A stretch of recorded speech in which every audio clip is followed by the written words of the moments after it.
Oh no, look at this blush. What's wrong with it? It's too much. It's like, looks like I have like bacteria. Bum, bum, bum, bum. Shame. Let's talk about realness, honey.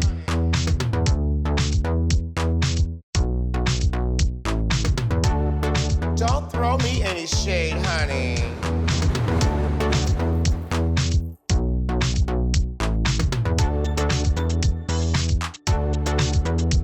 And action, work. I don't like being calling a drag queen because I feel like drag queen is an adult term. So I think we're gonna need maybe 2 pieces. Me and my mom made up the word drag kid. Ooh, this is pretty. You like the floral patterns, don't you? Yeah, because it's gonna be spring soon. Yeah, sequins.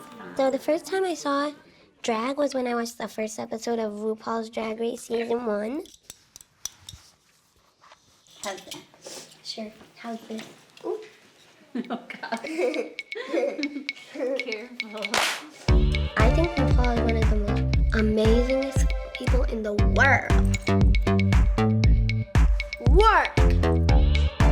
There's the runway, work! Yeah! Time has come now to lip sync for your life! Lip sync for your life, Mom. Oh, God. Work the runway. Work! In a world full of 9s, be a 10. This is a show about outsiders getting the biggest platform that we can give them. The show did not invent drag, it's been around for a long time, but it took these unique individuals, underdogs by far, and put them on the air as individuals, and what we see is an amazing artistic transformation and layers and layers of acceptance from the audience and from each other within the show.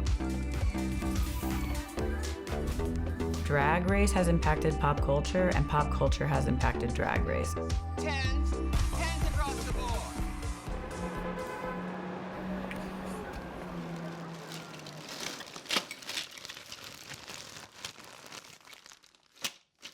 When I started doing drag, it was in the late 80s in the East Village scene. I realized, oh my goodness, this nonconformist behavior spoke to me because it was a way to express my femininity.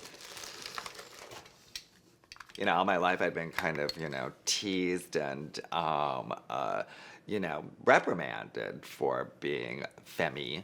And now all of a sudden I could be as femmy as I wanted in drag. I took a lot of photos over the years during that time. I've put a lot of them, the better ones, or the ones I think are the most spectacular, into a drag slideshow that I do called the Drag Explosion. Like how wild the club scene was back then. There was a lot of camaraderie, I think, among the drag queens. We were like this big sorority. There's RuPaul back in the day, blonde even then. That's me, of course. There's another Ru. I mean, look at that crazy outfit. When RuPaul started Drag Race, it gained more and more and more popularity. And it was very interesting to see how the public reacted and how it did become so popular. But now I think people are familiar with drag queens. They know drag queens. They see them as, fun and lovable. Hola. The winner of RuPaul's Drag Race, America's Next Drag Superstar, is... I'm yours. Congratulations. It's still a little bit emotional. There's nothing quite like being on RuPaul's Drag Race. I can't compare it to anything in the world. Drag went from being referential to being the reference, which is crazy. People pull from drag culture because drag artists it's the ultimate art form, and it's the last underground art form.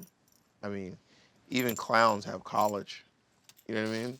But drag queens, you have to learn drag from another drag queen. Deep down, all performers really just kind of want validation for their feelings and their emotions and their expressions. And you get that when you get to do drag.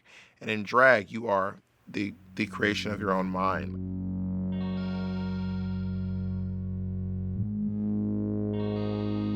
It's this interesting experience where you don't really have a lot, but in the moment you get to pretend like you do. You know, when I was waiting tables in New York City, maybe I didn't feel really glamorous, but at night I got to be a queen. Drag isn't just about putting on clothing and makeup and wigs. It's more about really feeling like a drag queen. Anyone can do any type of drag, no matter what gender or anything. If you live in a small town and there's no like drag stores in that town, just take a piece of cardboard and put it on your head and you'll look fabulous, I promise.